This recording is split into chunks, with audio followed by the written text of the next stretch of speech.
আসসালামু আলাইকুম ফ্যামিলি, সকলে কেমন আছো? আই হোপ তোমরা সকলে অনেক ভালো আছো।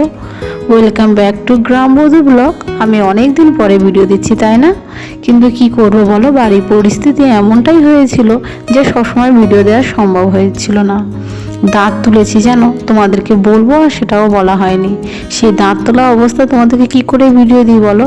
দাঁতে এত ব্যথা ছিল, এত যন্ত্রণা ছিল, আর সংসারের কাজকাম ভোর 5টা থেকে উঠে সংসারের কাজকাম করতে করতে যে কোনো একটা মানুষের পক্ষে শরীরের জন্য রেস্ট দরকার হয়, কিন্তু আমাদের তো বাড়ির বউ আমরা, আমাদের সংসারে কোনো রেস্ট বলে কিছু নেই। তো সেই সব কারণে আর কি, সত্যি কথা বলতে একদম শরীর টানছে না। আর বড়মের তো ফাইনাল পরীক্ষা, যেটা আগে তোমাদেরকে আমি বলে দিয়েছিলাম। বড়মের ফাইনাল পরীক্ষা, একদিকে সংসারের কাজকাম সব কিছু মিলিয়ে যেন এলোমেলো হয়ে যাচ্ছে জীবনটা। তারপরেও কি করবো বলো, কিছু করার নেই। আজকে সকালবেলা উঠে দেখো, এখনও কিন্তু রান্নাঘরে জানালা আমি খুলে দিইনি। বাইরে এত কুয়াশা, ভোর 5টার সময় উঠে রান্না বসিয়ে দিয়েছি। আর ফার্স্ট সকালবেলা যে কাজটা আমার হয়ে থাকে, আমি সকালবেলা ঘুম থেকে উঠে সবার আগে ভাত বসিয়ে দিই।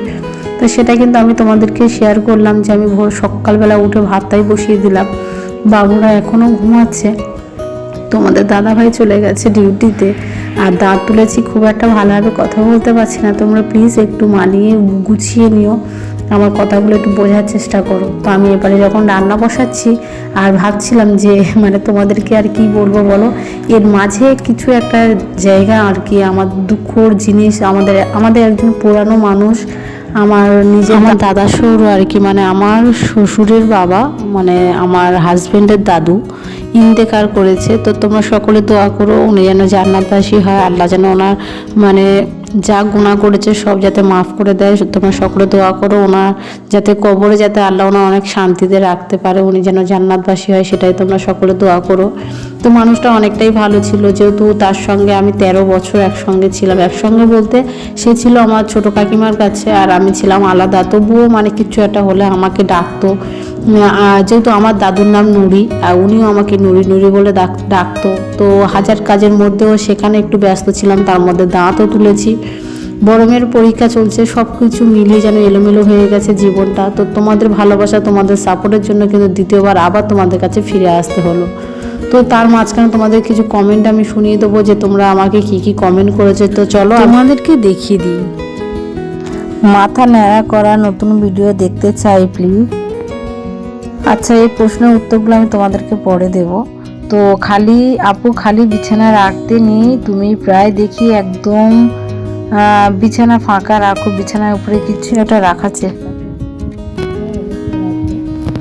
আচ্ছা, আর একটা আপু কমেন্ট করেছে, দিদি তুমি এই পেপারগুলো কি আঠা দিয়ে মারলে? আমি ময়দা দিয়ে মেরেছি।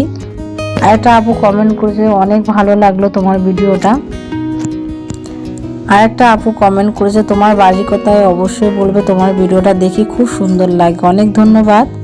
আর একটা দিদিভাই কমেন্ট করেছে, দিদিভাই কি একটা কথা বলবো, কিছু মনে করবে না, তোমাকে দেখে অনেক অনেক অনেক মায়াবী লাগে, তোমার কথাগুলো শুনে অনেক মনে হয় তুমি একজন সৎ ভালো মনের মানুষ, আল্লাহ তোমার মনের সব আশা পূরণ করুক। এটা সত্যি আমার জীবনে একটা খুব সুন্দর কমেন্ট ছিল। তো চলো দ্বিতীয় কমেন্টটা তোমাদেরকে শুনিয়ে দিই। ভালোবাসা দিয়ে শুরু করলাম, আপু কমেন্ট করছি আর হয়নি, ভিডিও এখনও চলছে ইনশাআল্লাহ শেষ পর্যন্ত। আচ্ছা, তোমার কাছে বলি, তুমি শেষমেশ ভিডিওটা দেখো, আশা করছি তোমাদের ভালো লাগবে। চালিয়ে রেখে আমার কাজকামগুলো অবশ্যই তোমরা দেখো, কারণ কাজকামের মধ্যে যদি কোনো খুঁত হয় সেটা তোমরা আমাকে অবশ্যই শেয়ার করতে পারবে। আর সত্যি তোমাদের এই যে সুন্দর সুন্দর কমেন্টগুলো আমাকে খুব আগ্রহ দেয় নতুন একটা ভিডিও নিয়ে আসার জন্য। হাজার কাজের মধ্যেও নিজেকে চেষ্টা করি সবসময় ব্যস্ত রাখার জন্য। কি বলতো, সংসারে হাজার কাজ, হাজার ব্যস্ততার মধ্যে আবার মেয়েদের পরীক্ষা চলছে। আর তোমাদেরকে যে ফার্স্ট বলেই দিলাম যে আমার দাদা শ্বশুর মারা গেছে, ইন্তেকার করেছে, তো সেই সব নিয়ে ব্যস্ত আর কি। তো তার মধ্যে সংসারের কাজ কাম, আর যেটা আমি সবসময় করে থাকি, আমার না সকালবেলা রান্না বান্না করতে হয় বলে আমি কিন্তু সবসময় জন্য রাত্রেবেলা সবজি কেটে রেখে দিই। তো আমি কিন্তু সেইভাবে রাত্রেবেলা সবজি কেটে রেখে দিয়েছি। এত কুয়াশা বাইরে, আমি কিন্তু দরজা জানালা এখনও খুলিনি।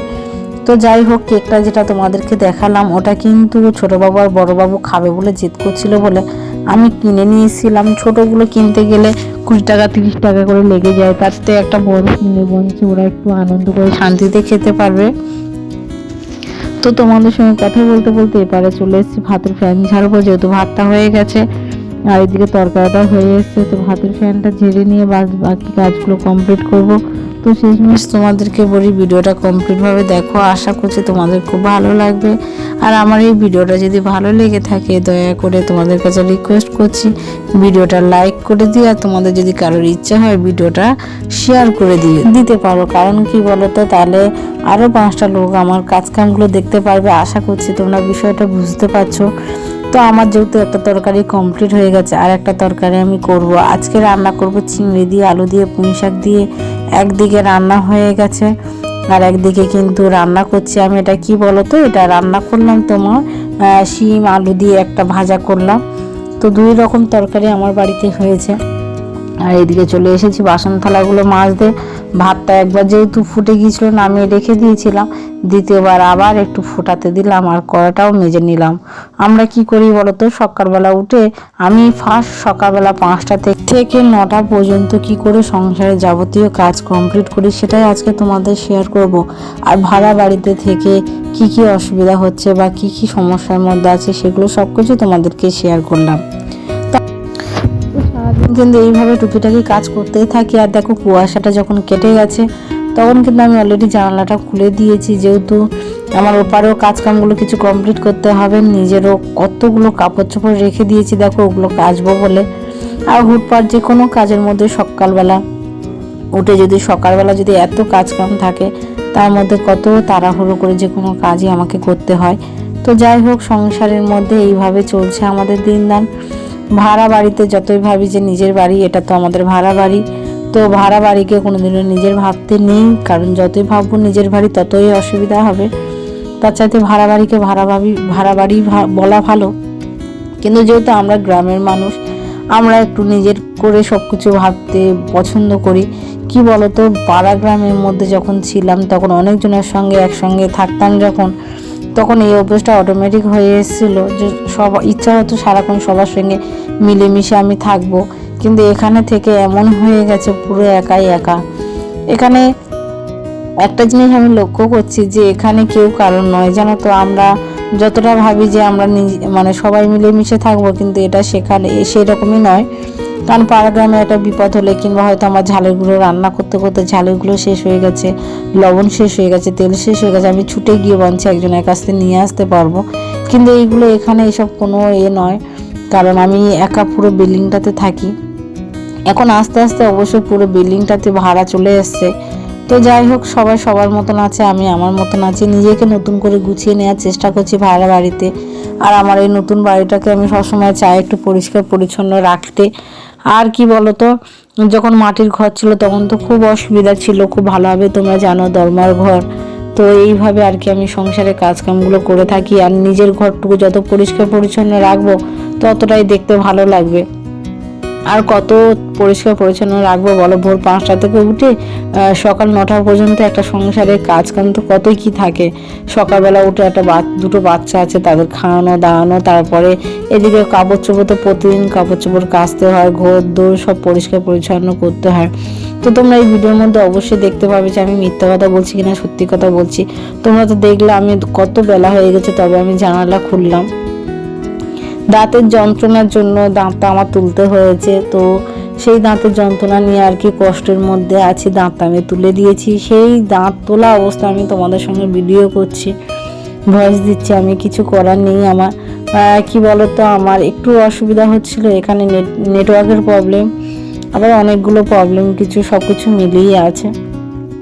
তো কুয়াশাটা সকালবেলা যখন কেটে গেছে তখন আমি জানালাটা খুলে দিয়েছি। চলো রান্না বান্নাগুলো করে নিয়ে এবারে ঘরদোরগুলো ঝাঁট দিয়ে ঘরদোরগুলো একটু মুছে নেব। যেহেতু ছোটোবাবু বড়োবাবু এখনও ঘুমাচ্ছে, তারা কিন্তু এখনও ঘুম থেকে ওঠেনি।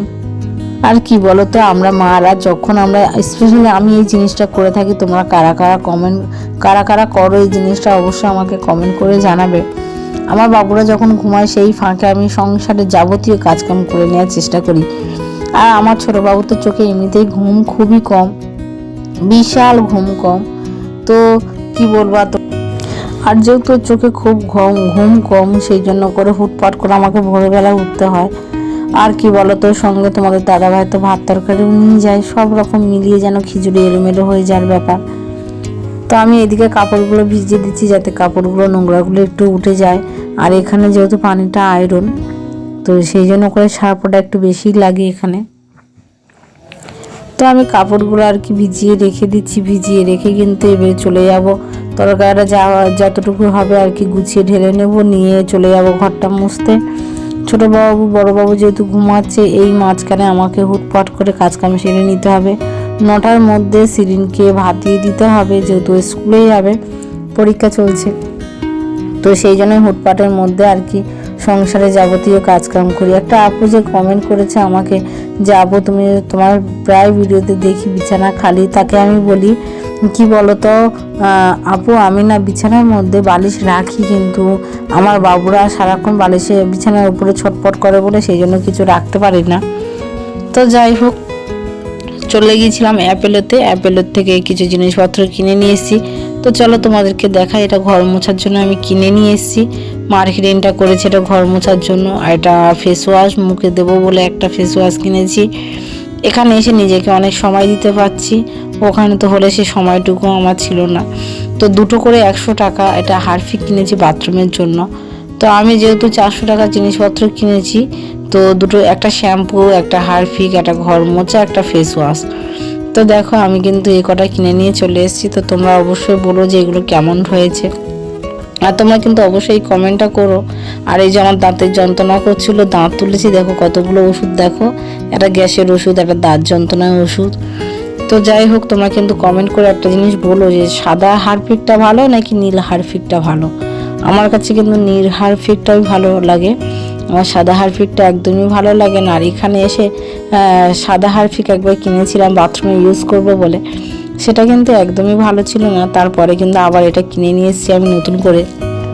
তো দেখো বিছানার দিকে তাকিয়ে দেখো, এখনও কিন্তু ছোটো বাবু বড় বাবু ঘুমাচ্ছে। আমি সিরিনকে ডেকে তুলে দিয়েছি, সিরিন কিন্তু এখনও বিছানা থেকে ওঠেনি।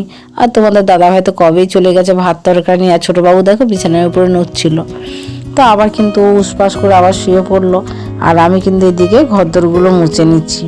তো আজকে ভিডিওর মধ্যে যদি কোনো ভুল হয়ে থাকে তোমরা প্লিজ আমাকে মাফ করে দিও, কারণ ছোটোখাটো বিষয়, তোমরা আমার ফ্যামিলি মেম্বার, যদি কোনো ভুল হয়ে থাকে সেটা অবশ্যই তোমরা আমাকে শেয়ার করবে, যাতে সেই ভুলটা না আমি দ্বিতীয়বার করতে পারি। আর তোমাদের এক একটা কমেন্ট, এক একটা জিনিস আর কি আমার খুব ভালো লাগে। আর আমার ভিডিওটা কেমন হয়েছে সেটাও অবশ্যই কমেন্ট করে বলো। তো আজকের কিন্তু ভিডিওটার মধ্যে অনেক সুখ দুঃখের কথা আমি শেয়ার করলাম। আর তোমাদের সকলের কাছে রিকোয়েস্ট করছি, যারা ভিডিওটা কমপ্লিটভাবে দেখেছো তাদেরকে সকলকে অনেক অনেক ধন্যবাদ, এতটা ভালোবাসা, এতটা সাপোর্ট করার জন্য। তো সংসারে কাজকাম সারতে সারতে আমরা কিন্তু আমাদের জন্য সময় বের করতে পারি না, তার মাঝখানেও কিন্তু আমাদের একটু সময় দেওয়ার দরকার হয়। কারণ কি বলতো, আমরা সারাদিন কাজের মধ্যে ব্যস্ত থাকি। তো এপারটার ঘরটা যেহেতু মোছা হয়ে গেছে, রান্নাঘরটাও তো মুছতে হবে, একদিকে কোনোদিনও মুছতে নেই। সারাদিনে আমি দুবার ঘরগুলো মুছে থাকি, যেহেতু আমার ঘরে দুটো বাচ্চা আছে, একটু পরিষ্কার পরিচ্ছন্ন রাখলে সেটাই ভালো হবে। তোমরা বাড়িতে কতবার কিন্তু ঘর মোছো সেটা আমাকে শেয়ার করবে। তো আমি সবার কাছে রিকোয়েস্ট করছি, সবাই সুস্থ থাকবেন, ভালো থাকবেন, আমাদের সকলের জন্য দোয়া করবেন। শরীরে কিচ্ছু নেই, ঘর মুছতে মুছতে হুমড়ি খেয়ে পড়ছিলাম। তো যাই হোক আর কি, এই অবস্থা। তো আজকের এই পর্যন্ত ভিডিওটা থাক, কারণ আবার নিয়ে আসছি পরে একটা ভিডিও। আশা করছি প্রতিদিন আমি তোমাদেরকে ভিডিও দিতে পারবো। তো সবাইকে অনেক ধন্যবাদ, খুদা হাফিজ, সবাই সুস্থ থাকবেন, ভালো থাকবেন।